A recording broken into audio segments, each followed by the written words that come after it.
देख लो इसमें रदरफोर्ड का अल्फा कर प्रकीर्णन में सिंपल सा हमने क्या कहा, हमने बताया कि इन्होंने क्या लिया, इन्होंने एक स्वर्ण की पन्नी ले लिया, यानी स्वर्ण पत्र ले लिया। क्या ले लिया इन्होंने? एक स्वर्ण पत्र लिया, ठीक है, एक स्वर्ण पत्र लिया, या कह लो कि क्या लिया इसमें, इन्होंने सोने की एक पन्नी ले ली जिसका व्यास लगभग कितना था, 2.1 × 10⁻⁷ एंगस्ट्रॉम, सॉरी मीटर था, इसी के इर्द गिर्द था, इसी के इर्द गिर्द था, इसको एक्यूरेट नहीं मानेंगे। इतना पतली क्या लिया उन्होंने, एक पन्नी लिया।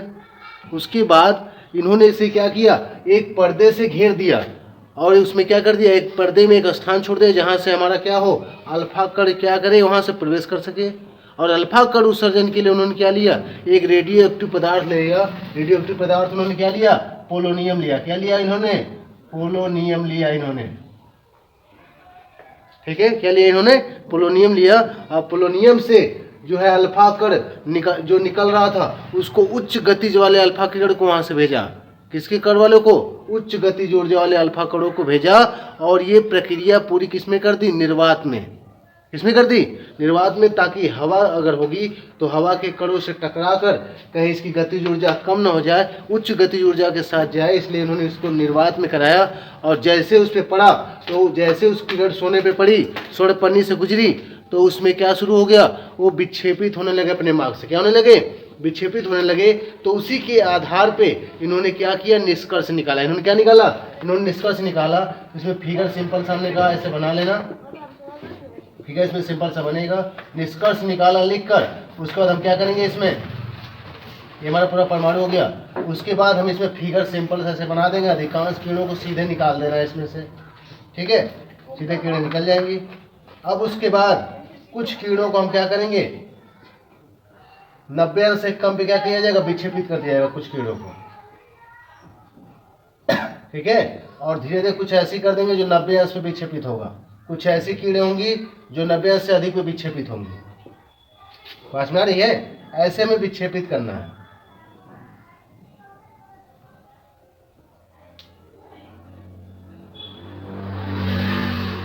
और एक आध किरण ऐसी होगी जो कितने विक्षेपित होगी, जो सीधे 180 अंश पे विक्षेपित हो जाएगी। ये फिगर हमारा हो जाएगा सिंपल सा। अब आ जाओ, इन्होंने निष्कर्ष क्या निकाला। पहली चीज इसमें हम लिखेंगे, इन्होंने क्या किया, अल्फा का प्रक्रिया से निम्नलिखित निष्कर्ष निकाला।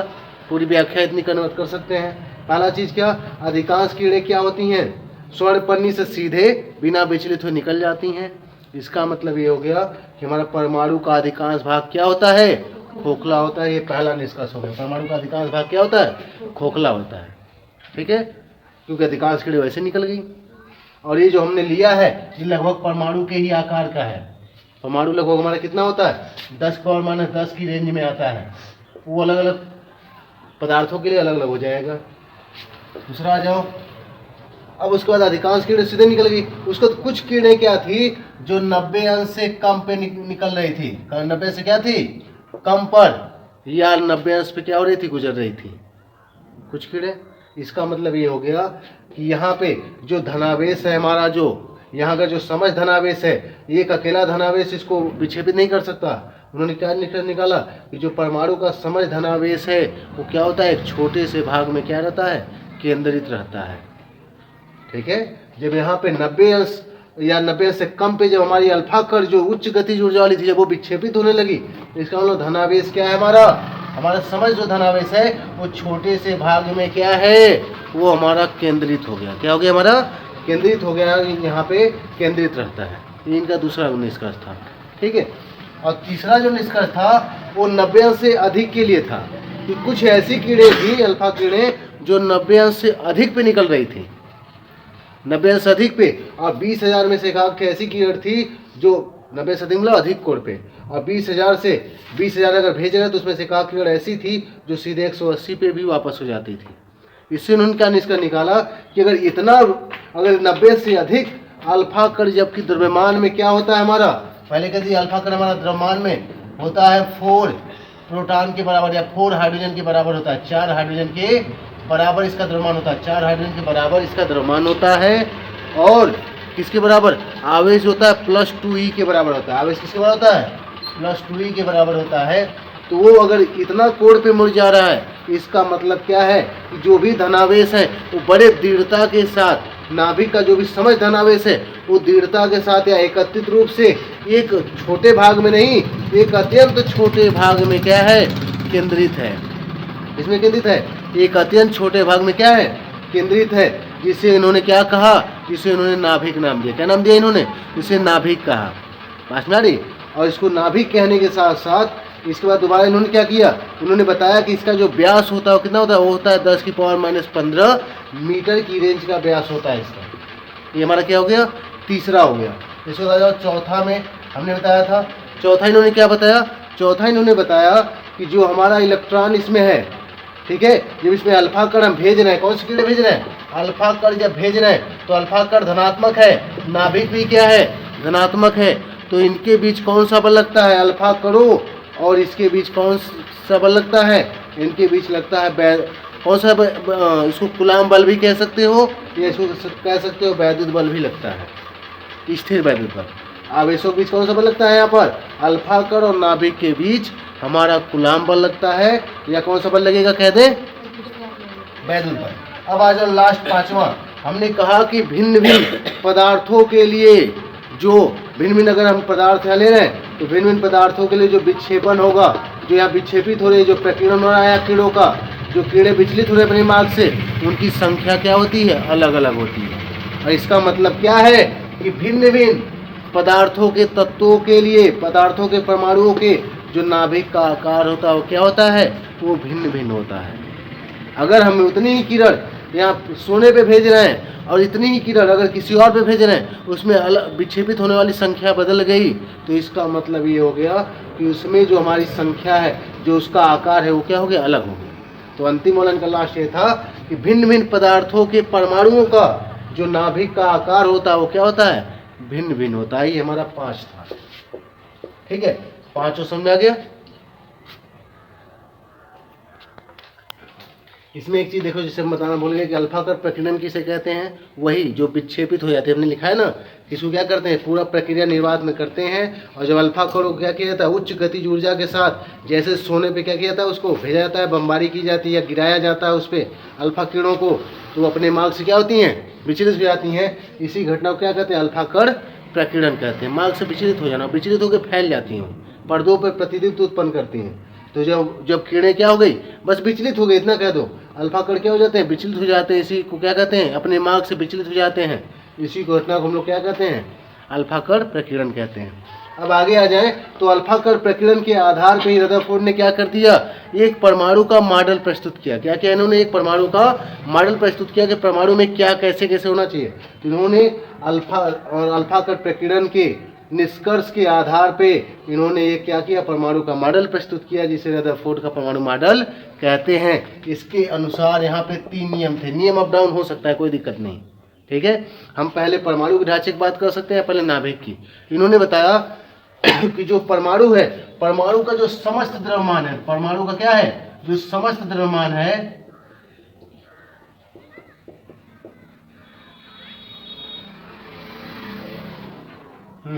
इन्होंने बताया कि जो परमाणु का जो समस्त द्रव्यमान है, संपूर्ण जो धनावेश है और जो इसका पूरा द्रव्यमान है, इसको छोड़कर, इलेक्ट्रॉनों को छोड़कर, इन्होंने इलेक्ट्रॉनों को छोड़ दिया, नगण्य मान लिया।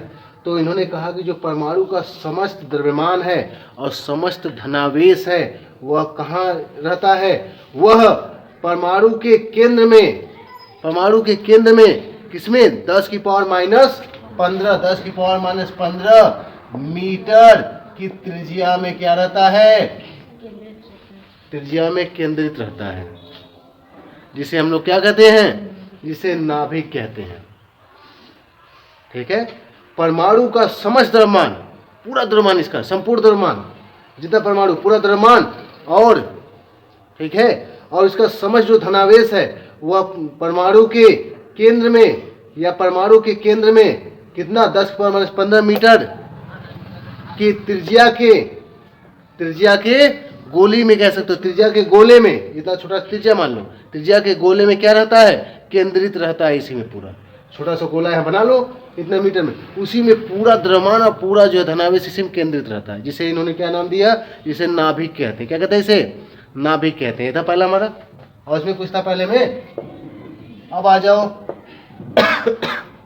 दूसरा इन्होंने क्या बताया, इन्होंने बताया कि इसमें इन्होंने चर्चा कर दी इलेक्ट्रॉन की, तो इसके बाहर क्या होगा इन्होंने बताया, नाभिक के चारों ओर, नाभिक के चारों ओर, ठीक है, इलेक्ट्रॉन क्या करते हैं, इलेक्ट्रॉन क्या करते हैं नाभिक के चारों तरफ, यहाँ एक मिनट, नाभिक के चारों ओर कितने व्यास में, 10⁻⁻10 मीटर त्रिज्या के गोली क्षेत्र में, खोखले गोले के क्षेत्र में, या फिर खोखले गोली क्षेत्र में कह सकते हो, ठीक है, नाभिक के चारों ओर 10⁻⁻10 मीटर त्रिज्या के खोखले गोले में क्या पाया जाता है, हमारा इलेक्ट्रॉन पाया जाता है। क्या पाया जाता है, इलेक्ट्रॉन पाया जाता है, ठीक है। और बस इतना ही था इसमें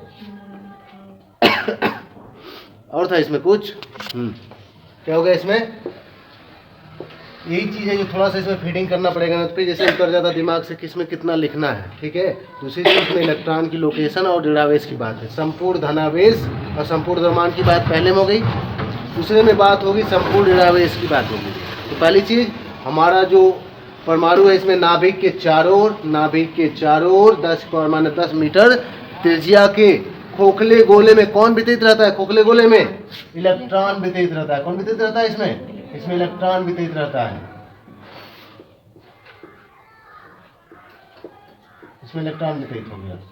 और जिस पर इलेक्ट्रॉनों पे या इलेक्ट्रॉनों पाए जाने वाला कुल ऋणावेश किसके बराबर होगा, नाभिक में पाए जाने वाले कुल धनावेशों की क्या होता है, बराबर होता है। समझ में आया कि नहीं आया, ठीक है। पहली चर्चा किसकी हुई, संपूर्ण द्रव्यमान और समस्त आवेश की चर्चा हो गई। दूसरा क्या हो गया, नाभिक के चारों तरफ इलेक्ट्रॉन का वितरण का हो गया, कितने त्रिज्या में, इतने त्रिज्या के खोखले गोले में हमारा इलेक्ट्रॉन वितरित रहता है। खोखला गोला तभी तो घूम सकता है, यानी इसकी डेंसिटी घनत्व तो जो होगा बहुत ही कम होगा। अब आ गया इसमें खोखले गोले में वितरित हो गया। इसके अलावा इसमें जो संपूर्ण ऋणावेश होगा, इलेक्ट्रॉनों का कुल ऋणावेश नाभिक के कुल धनावेश की क्या होता है, बराबर होता है। अब आ जाओ तीसरी, इसकी कक्षा के बारे में, इलेक्ट्रॉनों की कक्षा के बारे में तीसरी चर्चा है, ठीक है। इलेक्ट्रॉन क्या करते हैं, इलेक्ट्रॉन नाभिक के चारों ओर विभिन्न वृत्ताकार कक्षाओं में क्या करते हैं, चक्कर लगाते हैं। एक कक्षाओं में नहीं, विभिन्न कक्षाओं में। तो नाभिक के चारों ओर इलेक्ट्रॉन क्या करते हैं, विभिन्न कक्षाओं में चक्कर लगाते हैं। जिसको अब देखो, जब भी कोई वृत्ताकार कक्षा में घूमता है तो उसको क्या आवश्यक होता है, उसके लिए विकेंद्र बल की आवश्यकता होती है। तो इसमें क्या करें, इन्होंने दिया कि इलेक्ट्रॉन क्या करते हैं, नाभिक के चारों तरफ विभिन्न कक्षाओं में चक्कर लगाते हैं तथा इन इलेक्ट्रॉनों को जो आवश्यक अभिकेंद्र बल, इन इलेक्ट्रॉनों को आवश्यक अभिकेंद्र बल किससे मिलेगा, इलेक्ट्रॉन और नाभिक के बीच, इलेक्ट्रॉनों के और नाभिक के बीच स्थिर वैद्युत आकर्षण बल से प्राप्त होता है।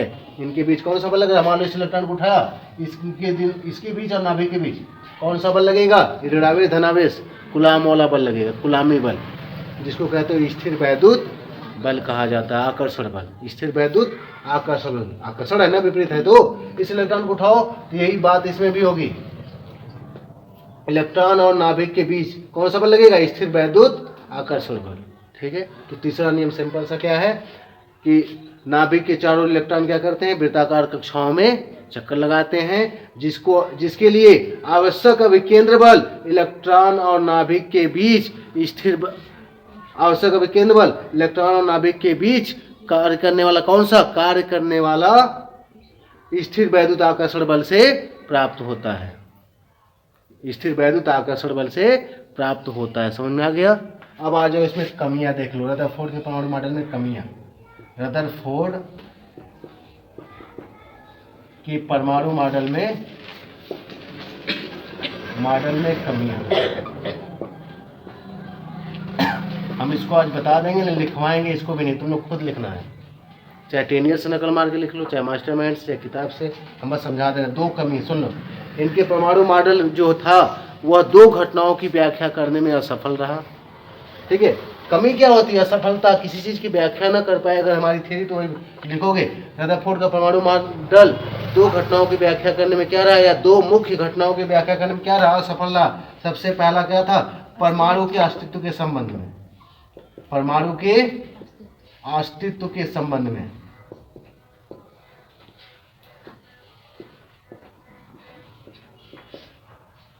एकदम कहानी की तरह सुन रखो परमाणु का अस्तित्व संबंध में। ठीक है, इसमें लिखोगे जब इलेक्ट्रॉन क्या करते हैं नाभिक के चारों तरफ वृत्ताकार कक्षा में, देखो 60 भी कर सकते हो, एकदम इसमें 60 कर सकते हो, कोई दिक्कत नहीं, हम थोड़ा विस्तार से अच्छे से बता दे रहे हैं। जब इलेक्ट्रॉन क्या करते हैं नाभिक के इनके हिसाब से रदरफोर्ड के अनुसार इलेक्ट्रॉन क्या करते हैं वृत्ताकार कक्षा में क्या करते हैं नाभिक के चारों तरफ चक्कर लगाते हैं, तो इनमें क्या लगता है नाभिक के द्वारा इनको अभिकेंद्र बल प्रदान किया जाता है। चूंकि अभिकेंद्र बल प्रदान करने से इसमें क्या उत्पन्न हो गया, इसमें अभिकेंद्र त्वरण लग गया। क्या लग गया इसमें? अभिकेंद्र त्वरण लग गया। चूंकि इलेक्ट्रॉन हमारा क्या है?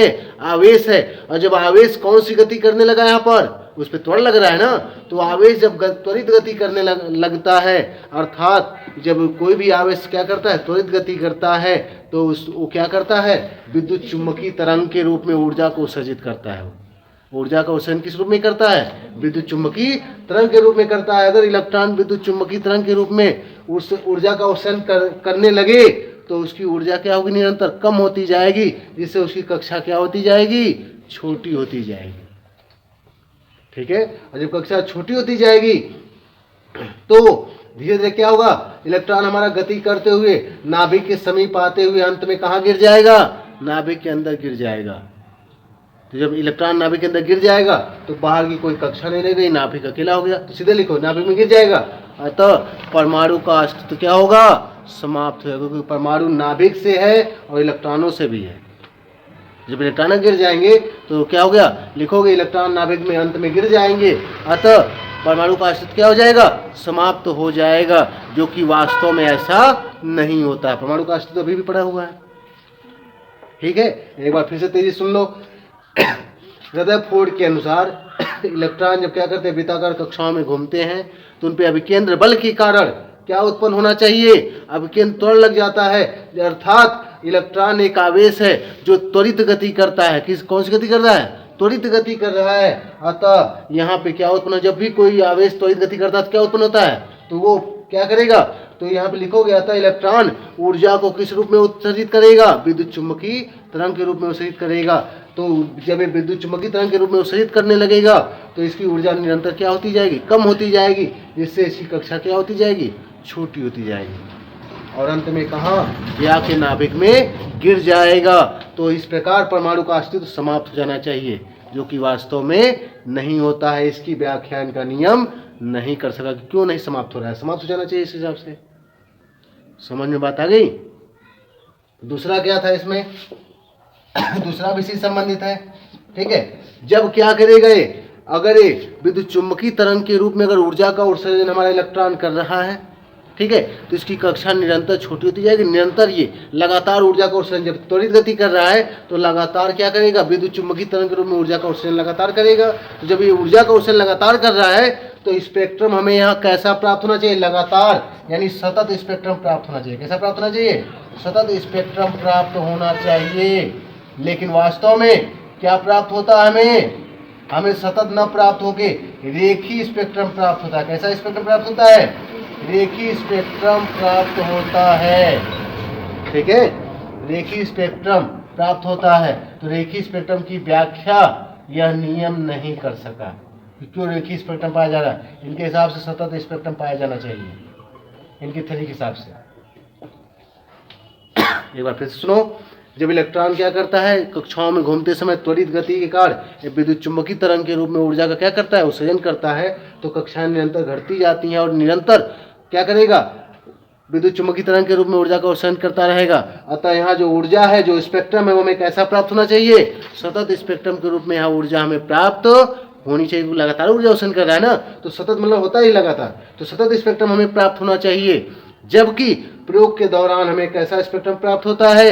रेखीय स्पेक्ट्रम प्राप्त होता है। तो वो क्यों रेखीय प्राप्त हो रहा है? इसकी व्याख्या इनका नियम नहीं कर सका। समझ में आ गया? दो कमी हो गई।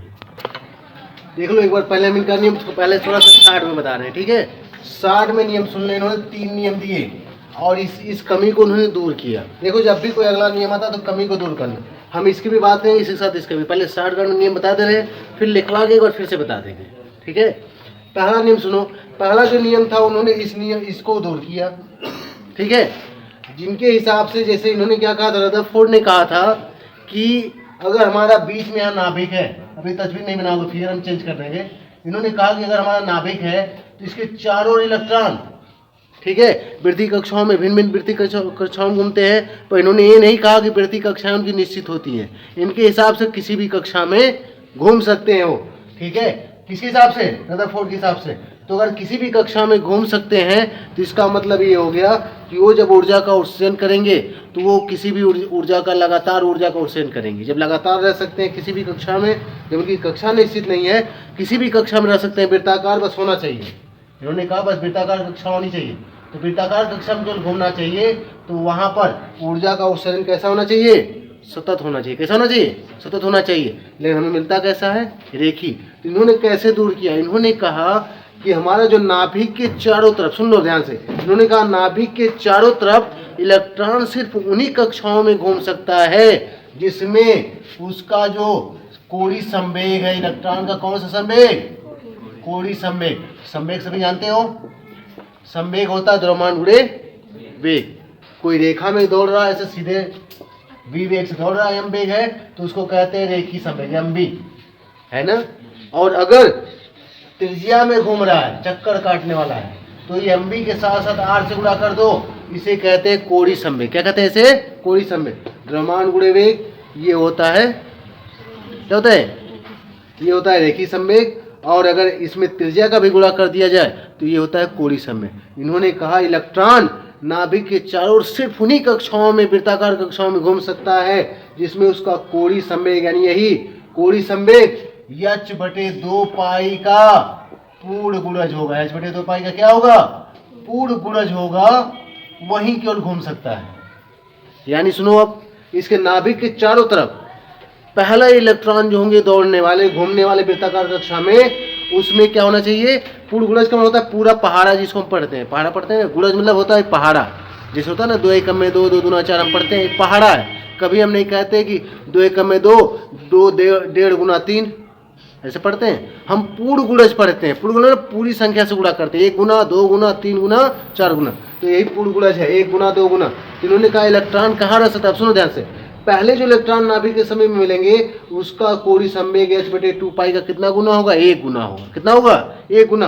और जो दूसरी कक्षा वाले जो इलेक्ट्रॉन होंगे उसका होगा 2 गुना, h/2 पाई का कितना गुना होगा, 2 गुना। पूर्ण गुणज हम कर रहे हैं, इसमें पूर्ण गुणज का पूर्ण गुणज कर रहे हैं, गुणज समझ रहे हम ना, पहाड़ा वही 1 गुना 2 गुना।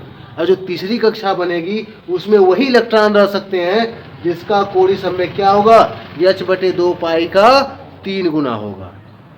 बात समझ में आ रही। इन्होंने कहा कि नाभिक के चारों ओर इलेक्ट्रॉन सिर्फ उन्हीं वृत्तीय कक्षाओं में घूम सकता है जिसमें उसका कोणीय संवेग क्या होगा, h/2 पाई का पूर्ण गुणज होगा, इलेक्ट्रॉन को वही घूम सकता है। इन्होंने फार्मूला क्या दिया था, इन्होंने दिया था, इसका मतलब mvr। अगर मान लो कोई nवीं कक्षा में कोई इलेक्ट्रॉन है, उसका वेग v है, त्रिज्या क्या है, r है, और उसका द्रव्यमान m हो गया, तो उसका कोणीय संवेग सूत्र के हिसाब से क्या होगा, फिर इसके सूत्र के हिसाब से होगा mvr। और इनके हिसाब से उसका जो कोणीय संवेग होगा वह h/2 पाई का n गुना होगा। अगर nवीं कक्षा में है तो, अगर पहली कक्षा में है तो 1 गुना होगा, दूसरी कक्षा में 2 गुना, तीसरी में तो 3 गुना। ये केवल वहीं रह सकता है, यानी बीच वाले स्थान में नहीं रह सकता। जैसे यहाँ पे पहला आ जाओ, पहले इलेक्ट्रॉन वहां पाया जाएगा जहां पे इसका कोणीय संवेग क्या होगा, h/2 पाई का 2 गुना होगा, वहीं इलेक्ट्रॉन पाए जाएंगे। और दूसरी कक्षा वाले इलेक्ट्रॉन कहाँ पाए जाएंगे, वो वहां पाए जाएंगे, उन स्थानों पर पाए जाएंगे जहां उसका कोणीय संवेग क्या होगा, h/2 पाई का 2 गुना होगा, वहां पाए जाएंगे। बात समझ में आई नहीं है, ये टॉपिक क्लियर हुआ। जैसे रदरफोर्ड ने क्या कहा था, इन्होंने बस कह दिया कि इलेक्ट्रॉन नाभिक के चारों ओर क्या करता है, वृत्ताकार, तीसरा नियम उनका था, क्या था, वृत्ताकार कक्षाओं में घूमता है, ये ना था, वृत्ताकार कक्षाओं में घूमता है। और घूमते समय जो उसको आवश्यक अभिकेंद्र बल होता है कहाँ से प्राप्त होता है, वो प्राप्त होता है हमें नाभिक और इलेक्ट्रॉनों के बीच के स्थिर वैद्युत बल से। देखो उनका भी नियम रिवीजन हो जा रहा है। तो उससे एक कमी क्या निकली, जो अभिकेंद्र बल जो आवश्यक है वहां से ये निकल गया, त्वरण लग गया उस पर, तो वहाँ ऊर्जा खर्च होगी, तो अस्तित्व खतरे में पड़ गया। वृत्ताकार कक्षाओं में घूम रहा है और ये नहीं कहा कि किसी वृत्ताकार निश्चित कक्षा में घूम रहा है, नहीं, इसका मतलब किसी भी कक्षा में घूम सकता है। अगर किसी भी कक्षा में घूम सकता है, सभी कक्षाएं यहाँ से यहाँ तक वृत्ताकार बन सकती हैं, तो वहाँ ऊर्जा का स्पेक्ट्रम जो उत्सर्जन भी होगा वो भी कहीं से भी हो सकता है, सतत हो सकता है। तो सतत होना चाहिए, लेकिन असल में हमें कैसा मिलता है, रेखी मिलेगा। तो पहला इनका जो नियम है, ये व्याख्या को स्पष्ट करता है कि जो उनकी वृत्ताकार कक्षाएं होती हैं वह निश्चित होती हैं। क्या होती है, कक्षाएं निश्चित होती हैं। और इलेक्ट्रॉन केवल उन्हीं कक्षाओं में, ये नहीं अब यहाँ से हर कक्षा में घूम सकता, नहीं, इलेक्ट्रॉन उन्हीं कक्षाओं में घूम सकता है जहाँ क्या होगी उसकी पूर्ण गुणज, यहाँ पे H/2 का क्या होगा, पूर्ण गुणज होगा, उसी में इलेक्ट्रॉन रह सकता है। और अगर किसी इलेक्ट्रॉन का H/2 का 1 गुना है अगर उसका कोणीय संवेग, तो इसका मतलब जिस कक्षा में घूमेगा उसी को हम पहली कक्षा कहेंगे। और अगर 2 गुना अगर घूम लग रहा है इसमें, तो वो कौन सी कक्षा होगी, वो होगी हमारी दूसरी कक्षा। बात नहीं है इसके आधार पे। तो शुद्ध के हिसाब से होता है MBR कोणीय संवेग, एन के हिसाब से H/2 का, मान लो ये त्रिज्या किसकी है, आरवी कक्षा की है, एनवी कक्षा की है, तो यहाँ n गुना किया जाएगा। कितना गुना किया जाएगा, n गुना। पहला नियम समझ में आया। इसका से सिद्ध होता है कि स्थिर कक्षा का नियम, इसे हम लोग कक्षीय नियम भी कह सकते हैं, कक्षा के लिए नियम हो गया। दूसरा जो नियम था वो इसको क्लियरेंस दे रहा था, यहाँ पर इसको कंफर्म किया गया कि जब भी अगर कोई हमारा इलेक्ट्रॉन है वो जब निश्चित कक्षा में घूमता है, जिस अस्थाई कक्षा में, जिस कक्षा में घूम रहा है उसको हम कौन सी कक्षा कहते हैं, उसे अस्थाई कक्षा कहते हैं। क्या कहते हैं उसको, अस्थाई कक्षा कहते हैं। इलेक्ट्रॉन जिस कक्षा में घूम रहा है उसे कौन सी कक्षा कहते हैं, अस्थाई कक्षा कहते हैं, या उसको कह सकते हो वो अस्थाई कक्षा, अंग्रेजी परमानेंट हो गया। तो इसके अलावा और कहना चाहो तो इसको कह सकते हो, क्या कहते हैं इसको, तलस्थ अवस्था, ग्राउंड स्टेट में है। ठीक है, इलेक्ट्रॉन जिस कक्षा में घूम रहा है उसकी अस्थाई कक्षा होती है। कौन सी कक्षा होती है, अस्थाई कक्षा होती है, पहली चीज। और दूसरी बात सुन लो, पहला क्लेश कैसे दिया कि जो अस्थाई कक्षा में जिसमें घूम रहा है उसमें घूमते हुए इलेक्ट्रॉन किसी प्रकार की ऊर्जा का उत्सर्जन नहीं करता है। जब ऊर्जा का उत्सर्जन नहीं करेगा तो रुके सिस्टम, यहाँ ये सिस्टम यहाँ पे हो गई इसकी व्याख्या। ठीक है, दूसरा समझ में आया। इलेक्ट्रॉन किस में घूमता है, इलेक्ट्रॉन हमारा निश्चित कक्षाओं में घूमता है। उस निश्चित कक्षाओं को ही क्या कहते हैं, अस्थाई कक्षा कही जाती है। क्या कहते हैं इसको, अस्थाई कक्षा कहते हैं। और इलेक्ट्रॉन अस्थाई कक्षाओं में घूमते समय किसी प्रकार की ऊर्जा का उत्सर्जन नहीं करते हैं। समझ गया, तो ये पहला क्लियर हो गया। ठीक है, और लास्ट में जो तीसरा है वह दोनों की व्याख्या स्पष्ट कर देता है यहाँ पर। ठीक है, अब निश्चित कक्षा में तो कोई दिक्कत नहीं, लेकिन अब सुनो तीसरा इन्होंने क्या कहा कि जब इलेक्ट्रॉन को बाहर से ऊर्जा दी जाती है, क्या करते हैं बाहर से, जब इसको ऊर्जा देते हैं, मान लो इसको हमने ऊर्जा दे दिया, इसको मान लो हमने ऊर्जा दे दिया, बाहर से हमने ऊर्जा दे दिया इसको। ठीक है, ऊर्जा भी कांपते हुए आ रही है। ठीक है, जब इसको हम ऊर्जा दे देते हैं, ऊर्जा पाने के बाद इसकी ऊर्जा बढ़ जाएगी। इलेक्ट्रॉन को अवशोषित करने के बाद, या कोई फोटॉन मान लो मिल गया, वो जैसे अवशोषित करेगा, अवशोषित करने के बाद यह कहाँ चला जाएगा, ऊर्जा को अवशोषित करने के बाद ये चला जाता है उच्च ऊर्जा स्तर में। कहाँ जाएगा, उच्च ऊर्जा स्तर में चला जाएगा। यह इसके लिए, इस इलेक्ट्रॉन के लिए अस्थाई कक्षा है। तो इलेक्ट्रॉन को यहाँ माना जाएगा, ये कौन सी अवस्था में है, यह तलस्थ अवस्था इसकी मानी जाएगी, ग्राउंड स्टेट, ग्राउंड लेवल है इसके लिए यहीं पर, क्योंकि इसी में रहता है। अब जब ऊर्जा मिलेगी तो यहाँ से जैसे ऊपर चढ़ेगा, यह इसके लिए प्रथम उत्तेजित अवस्था है। ये हमारा n बराबर कितना है, ये है n बराबर 1, यह है n बराबर 2। ठीक है, यह है n बराबर 3। तो जब n बराबर 3 में अगर जाएगा, n बराबर 3 में गया, तो इसका मतलब ये इसके लिए कौन सी उत्तेजित अवस्था है, प्रथम उत्तेजित अवस्था। कौन सी है, प्रथम, क्योंकि 2 में रह रहा है, 2 से 3 में गया, ये इसकी प्रथम उत्तेजित अवस्था। उसी को कहते हैं एक्साइटेड स्टेट। क्या कहते हैं इसको, एक्साइटेड स्टेट। तुम लोग उसमें पीछे पढ़ाया भी गया होगा, एक्साइटेड स्टेट में सभी इलेक्ट्रॉन क्या हो जाते हैं, हमारा जो अयुग्मित होना शुरू हो जाते हैं। हम लोग पढ़े थे ना केमिस्ट्री में, तो ये उच्च ऊर्जा स्तर में जाता है। तो इन्होंने कहा कि जब बाहर से इसको ऊर्जा मिलती है इसे नियम में, तब ये ऊर्जा पाते ही क्या होगा, उच्च ऊर्जा स्तर में चला जाता है। यहाँ भी जा सकता है, 3 में भी, 4 में भी जा सकता है। और जैसे ही जाएगा, इस अवस्था को हम लोग क्या कहते हैं, उत्तेजित अवस्था। इसको क्या कहते हैं, ऊर्जा पाने तो उत्तेजित हो गया, जिसको हम एक्साइटेड कहते हो। अब ये उत्तेजित अवस्था इसको कहेंगे। और उत्तेजित अवस्था में ये ज़्यादा समय तक नहीं रुकता है, मुश्किल से 10⁻60 सेकंड तक ही रुकता है। उसके बाद ये प्रारंभिक जिस कक्षा में था वहीं लौट आता है। रही, और जब वापस आएगा तो उस ऊर्जा को निकालते हुए, उत्सर्जित करते हुए वापस आता है। जैसे कोई आदमी है, हमने बताया गरीब है, उसको खूब पैसा मिल गया तो वो गरीबों के बीच नहीं रहेगा, भाग के कहाँ जाएगा, अमीरों के बीच भगेगा। लेकिन हमेशा शुरू से गरीबियों में रहा है, गरीबियों में रहा है, वो एकाएक अमीर हो गया, अब उसके पास वो पैसा बचेगा नहीं, हो एकाएक अमीर हो गया ना, वो उसको उड़ाते पड़ाते हुए कहाँ वापस आ जाएगा, फिर गरीबी के लेवल में आ जाएगा। तो ये ऊर्जा पाने के बाद कहाँ जाते हैं, उत्तेजित अवस्था में चले जाते हैं, एक्साइटेड स्टेट चले जाते हैं, और वहाँ ज़्यादा समय तक नहीं रुकेंगे, 10 की पावर -8 सेकंड तक रुकते हैं। और जैसे ही वहाँ से वापस होंगे, प्रारंभिक कक्षा में आएंगे, अस्थायी कक्षा में वापस आते हैं, और वापस जब उधर से आएंगे तो आते समय क्या करते हैं, ऊर्जा का उषण करते हैं। वही ऊर्जा हमें स्पेक्ट्रम के रूप में, रेखीय स्पेक्ट्रम के रूप में प्राप्त होती है। तीसरे से दूसरे में आ रहे हैं तो जितना ऊर्जा का अंतर होगा, जैसे मान लो तीसरे से दूसरे में गया, मान लो यहाँ की ऊर्जा, जैसे मान लो यहाँ पे ऊर्जा मान लो हमारा हो गया E1, यहाँ पे ऊर्जा क्या है E2, E2 अधिक है, तो दोनों का ऊर्जा का कितना अंतर होगा, E2 में C1 को घटा दो, उतनी ऊर्जा जब वापस आएगा तो उत्सर्जित करते हुए वापस आता है। ये इनका नियम नंबर क्या हो गया, तीसरा नियम हो गया। यही 3 नियम थे इसमें, ठीक है।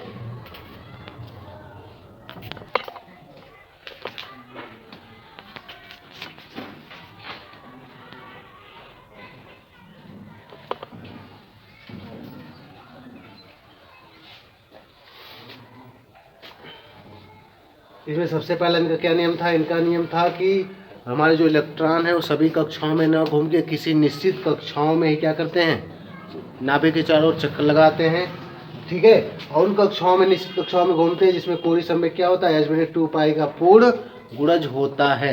इसमें कोरी संवेग क्या होता है, h/2π का पूर्ण गुणज होता है, ठीक है।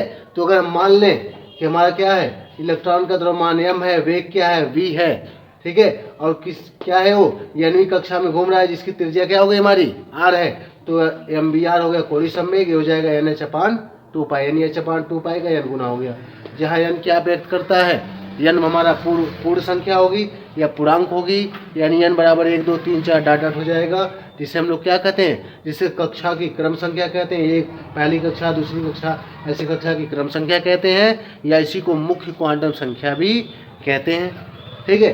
तो इसके हिसाब से देखा जाए तो बोर्ड ने क्या कर दिया, बोर्ड ने कक्षाओं का क्वांटीकृत कर दिया। इन्होंने कह दिया कि जो इलेक्ट्रॉन है वो निश्चित कक्षाओं में ही घूम सकता है, उस निश्चित कक्षाओं को इन्होंने कहा कि वही इलेक्ट्रॉन की क्या है, अस्थायी कक्षाएं। इलेक्ट्रॉन की क्या है वो, अस्थायी कक्षाएं, ठीक है। तो इन्होंने कक्षा को क्या कर दिया, अस्थायी कर दिया, पहली चीज, ठीक है। अब जो कक्षा को अस्थायी कर दिया, तो कक्षा को अस्थायी करना, तीसरा का मिलाकर हमारा जो है रेखीय स्पेक्ट्रम की व्याख्या करेगा। दूसरा आ जाओ, अब दूसरा नियम क्या कहता है कि इलेक्ट्रॉन जब इन अस्थायी कक्षाओं में जब घूमता है तो घूमते समय किसी प्रकार की ऊर्जा का उत्सर्जन नहीं करता है। जब ऊर्जा का उत्सर्जन नहीं करेगा तो यहाँ इसका मतलब क्या हो गया, अब कक्षाएं छोटी नहीं होने वाली है। तो उन्होंने कहा कि जब ऊर्जा का उत्सर्जन नहीं करता तो परमाणु का अस्तित्व क्या हो गया, यहाँ पर समाप्त नहीं होगा, यानी अस्थायी तो बना रहेगा। परमाणु का अस्तित्व क्या होगा, बना रहेगा। तो यहाँ से जो उनकी कमी थी दूर हो गई, रदरफोर्ड की जो पहली कमी थी क्या हो गई, दूर हो गई। इसी के साथ उन्होंने बताया कि अगर परमाणु हमारा किसी अस्थायी कक्षा में, अस्थायी कक्षा में घूम रहा है, nवें क्रम के कक्षा में, अस्थायी कक्षा में घूम रहा है, तो उसकी जो ऊर्जा होती है बराबर -r/c/n², जहाँ c प्रकाश की चाल, h क्या हो गया प्लांक नियतांक, और r को कहते हैं रेडबर्ग नियतांक कहते हैं। लास्ट में आ जाओ, तीसरा इन्होंने कहा कि अब जब यही इलेक्ट्रॉन अगर बाहर से हम परमाणु को ऊर्जा देते हैं, उसमें कोई इलेक्ट्रॉन क्या करता है, जो भी इलेक्ट्रॉन समीप में पड़ेगा, जैसे इलेक्ट्रॉन ऊर्जा को अवशोषित करता है, वो ऊर्जा पर्याप्त होनी चाहिए, तब हर ऊर्जा को अवशोषित नहीं करेगा, वो तभी अवशोषित कर सकता है जब उसको ऊपर की कक्षा में चढ़ने के लिए या जाने के लिए वह ऊर्जा पर्याप्त होगी, तभी वो धारण करेगा।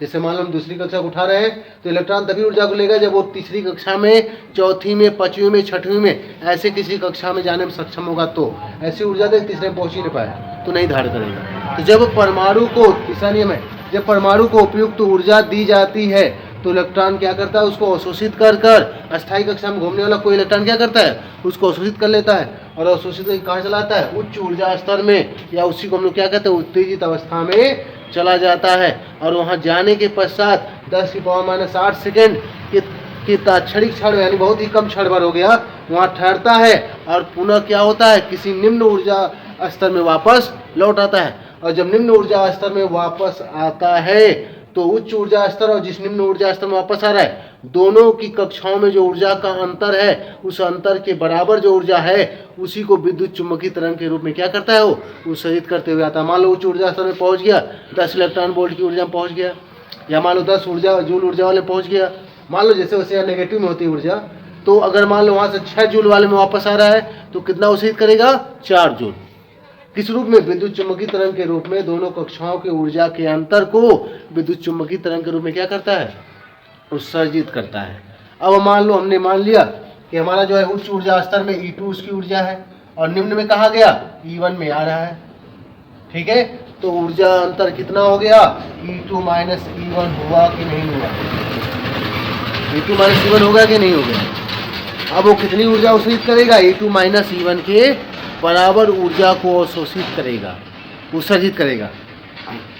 हमारा इलेक्ट्रॉन मान लो उच्च ऊर्जा स्तर में कितनी उसकी ऊर्जा है, E2 है, और वहां से जब लौटेगा तो किस में आ रहा है, मान लो निम्न ऊर्जा स्तर E1 में आ गया, तो उसको बताओ कितनी ऊर्जा बाहर निकालनी पड़ेगी, E2 माइनस E1 ऊर्जा का उत्सर्जन करेगा। और जब इससे ही इसने ऊर्जा का उत्सर्जन किया, मान लो हमने यहाँ देखा कि जो ऊर्जा यहाँ उत्सर्जित हो रही है उसकी आवृत्ति क्या हो गई, न्यू है। अगर उसकी आवृत्ति न्यू है तो प्लांक की क्वांटम थ्योरी कहती है कि अगर किसी की आवृत्ति न्यू है तो उसकी ऊर्जा कितनी होती है, h न्यू होती है।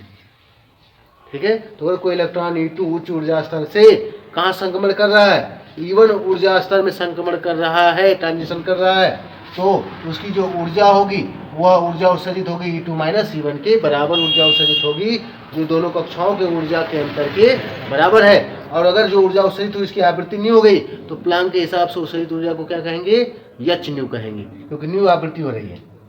यहाँ हम न्यू ही निकालेंगे। अब आ जाओ यहाँ पर, इसको हम यहाँ भेज रहे हैं या इसको ऐसे रहने दो। यहाँ पर अगर मान लिया कि जो हमारी E2 ऊर्जा है वो N2 कक्षा में है, किस कक्षा में, N2 में, और E1 किस में है, N1 कक्षा की ऊर्जा किसकी है, N1 की।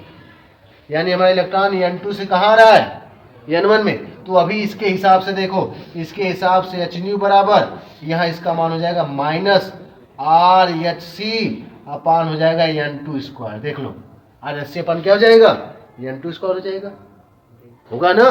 और ये मान लो जिस कक्षा में वापस आ रहा है वो N1 कक्षा, कौन सी कक्षा है, N1 है। तो यहाँ माइनस में जैसे रखेंगे, माइनस माइनस क्या हो जाएगा, प्लस हो जाएगा RH अपान N1 स्क्वायर हो जाएगा। ये ऊर्जा का मान हमेशा नेगेटिव होता है, यहाँ रखेंगे तो यहाँ पे माइनस माइनस क्या हो जाएगा, प्लस हो जाएगा, प्लस हो गया। हमने मान लिया जो E2 ऊर्जा स्तर है वो किस में है, वो N2 कक्षा में, किसमें है, N2 में, और N1 में आने के बाद ऊर्जा कितनी हो गई, E1 हो गई। तो यहाँ पे RH अपान N2 स्क्वायर रख सकते हैं, यहाँ RH अपान N1 स्क्वायर माइनस में रखा जा सकता है, पर माइनस के साथ रखेंगे। यहाँ माइनस के साथ रखेंगे तो माइनस होगा, यहाँ माइनस के साथ रखेंगे तो माइनस पहले से माइनस माइनस प्लस हो जाएगा। अब देखो यहाँ पर, यहाँ से हम जैसे ही RH कॉमन करेंगे, H को यहाँ से कॉमन के काट लो तो यहाँ हो जाएगा h न्यू इक्वल टू, इसमें दोनों में क्या कॉमन हो जाएगा, RH कॉमन हो गया, RH क्या हो गया, कॉमन हो गया। बचा क्या, यहाँ बचेगा माइनस 1/N2 स्क्वायर, यहाँ बचेगा plus 1/N1 square. Plus 1/N1 square को हम पहले लिख रहे हैं, हो जाएगा 1/N1 स्क्वायर। ठीक है, और माइनस 1/N2 स्क्वायर को हम बाद में लिख रहे हैं, माइनस 1/N2 स्क्वायर को हमने लिख दिया बाद में। यस से h क्या हो जाएगा, यहाँ पर कट जाएगा। ये हो गया आवृत्ति न्यू बराबर, इसे बोर की आवृत्ति कहते हैं या आवृत्ति प्रतिबंध नियम कहते हैं। हो जाएगा न्यू बराबर RC 1/N1 square minus 1/N2 square हो जाएगा। ठीक है, अब यहाँ के हिसाब से देख लो, यहाँ इसको हम लोग कहते हैं बोर का आवृत्ति, इसको कहते हैं, इसी को बोर आवृत्ति कही जाती है। इसी को क्या कहते हैं, इसको बोर आवृत्ति कहते हैं, बोर आवृत्ति कहते हैं। और इस नियम को, जो सूत्र है, इसको हम कहते हैं बोर आवृत्ति प्रतिबंध। यानी ये प्रतिबंध हमें ये बता रहा है कि यहाँ कक्षाएं निश्चित हैं, यहाँ N1 N2 के सभी मान नहीं रखे जा सकते, केवल हमारा जो है यहाँ पर N2 बड़ा होगा, N2 यहाँ पे क्या होगा, N1 से बड़ा होगा। अरे उच्च ऊर्जा स्तर से निम्न में ला रहे हैं तो N2 बड़ा होगा ना। उसके बाद यहाँ पे जब भी N1 N2 का मान रखेंगे तो पूर्णांक ही रख सकते हैं, 1 2 3 4 5 ही है कि नहीं है, सभी मान नहीं रख सकते यहाँ पर। तो जब यहाँ पे हम N1 N2 का मान केवल पूर्णांक रख सकते हैं, फिक्स मान रख सकते हैं, क्या कहते हैं इसको, 1 2 3 4 5 6 ऐसे ही रख सकते हैं, तो यहाँ पर जो न्यू का मान है यह भी कुछ फिक्स मान ही आएगा, सभी मान नहीं मिलेगा। यही कारण है कि यहाँ सभी आवृत्तियों के ऊर्जा या स्पेक्ट्रम का उत्सर्जन नहीं होता है, कुछ विशेष आवृत्तियों का ही उत्सर्जन होता है। इसीलिए हमें कौन सी स्पेक्ट्रम प्राप्त होती है? रेखीय स्पेक्ट्रम, सतत नहीं प्राप्त होता है। बात में आई कि नहीं आई? ठीक है, एक बार फिर से देख लो। यहाँ पे हमने कहा जैसे कि इन्होंने क्या कहा, तीनों नियम बताया, तीसरा नियम पर से रिवीजन कर दें। तीसरा नियम एक बार फिर से देख लो। इन्होंने कहा कि जब हम बाहर से परमाणु को ऊर्जा देते हैं तो उसके अंदर कोई इलेक्ट्रॉन क्या करता है, ऊर्जा को अवशोषित कर लेता है।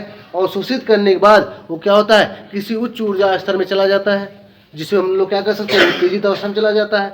लेकिन वहाँ पे 10⁻⁸ सेकेंड तक ठहरेगा, ठीक है, और ठहर कर पुनः क्या होता है, किसी निम्न ऊर्जा स्तर में वापस आ जाता है। और निम्न ऊर्जा स्तर में वापस आते समय उच्च ऊर्जा और निम्न ऊर्जा स्तर के बीच का जो ऊर्जा का अंतर है, उस अंतर को वो, यानी यहाँ मान लो जैसे 50 जूल है, जैसे माइनस में होता है, ठीक है। मान लो अगर 50 जूल है, 50 जूल से अगर किस में आ गया हो, वो अगर मान लो अगर आ जाता है 10 जूल में, तो उसको क्या करना पड़ेगा, 40 जूल ऊर्जा को क्या करना पड़ेगा, उत्सर्जन करना पड़ेगा।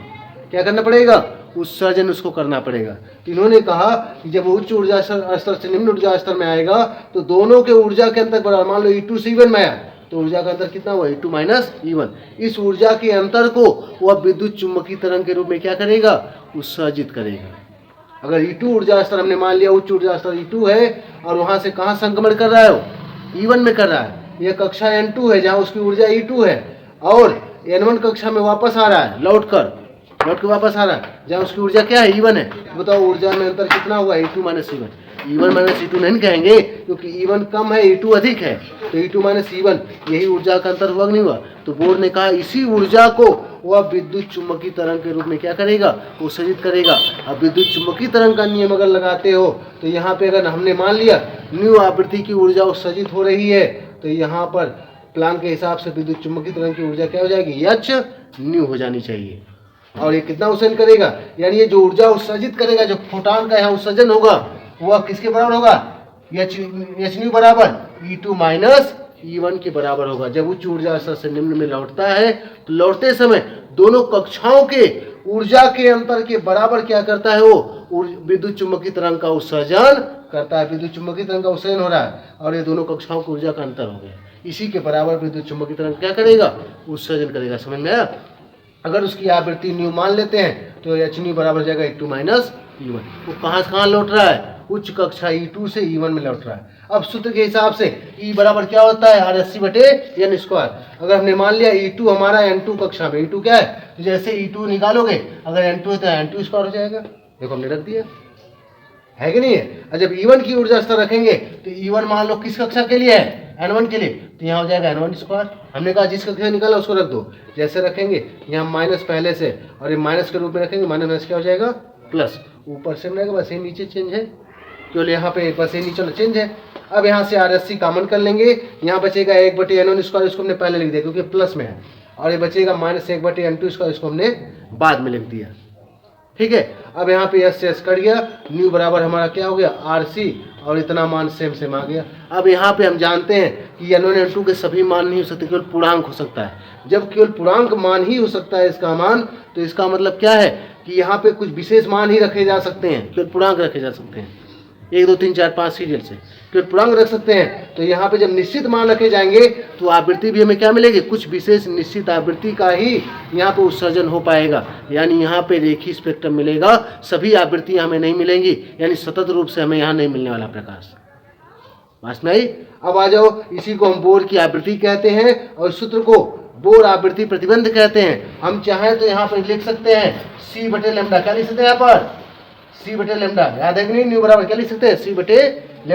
तो यहाँ RC यहाँ हो जाएगा क्या, यहाँ हो जाएगा 1/N1² - 1/N2²। बताओ C से C कटिएगा नहीं कटिएगा, सीधे गायब कर दे इसको, ये हो जाएगा 1/λ बराबर, लैम्डा क्या होता है, उत्सर्जित प्रकाश की तरंग दैर्घ्य होती है, और 1/λ को हम कहते हैं तरंग संख्या। क्या कहते हैं इसको कहते हैं तरंग संख्या, जो आगे फेमस है, काम करेगा। लेमडा को तरंगदैर्घ्य कहते हैं, 1 बटे लेमडा क्या कहते हैं, तरंग संख्या कहते हैं। ये हो गया बोर का तीसरा नियम। समझ में आया कि नहीं आया? तो यहाँ से देख लो तीनों व्याख्याएं की कंफर्म हो गई। तो तुम्हें कहा जाए कि रदरफोर्ड की कमियों को इन्होंने किस प्रकार व्याख्या की, तो आराम से तीनों नियम को मिला के व्याख्या कर सकते हो। पहला जो अस्थायी कक्षा का नियम है कि ऊर्जा का उत्सर्जन नहीं करते हैं, निश्चित कक्षा में घूमते हैं और ऊर्जा का उत्सर्जन नहीं करते हैं, तो पहले की व्याख्या हो गई, परमाणु का अस्तित्व बना रहेगा, हो गया। दूसरे कमी की व्याख्या अगर करनी पड़े तो कह सकते हो इस सूत्र से कि जब वो एक कक्षा से दूसरी कक्षा में जाते हैं तभी ऊर्जा का उत्सर्जन होता है, और जो ऊर्जा का उत्सर्जन होता है वह उच्च ऊर्जा से लौटते समय निम्न ऊर्जा स्तर में होगा और दोनों कक्षाओं को ऊर्जा के अंतर के बराबर उत्सर्जन होगा।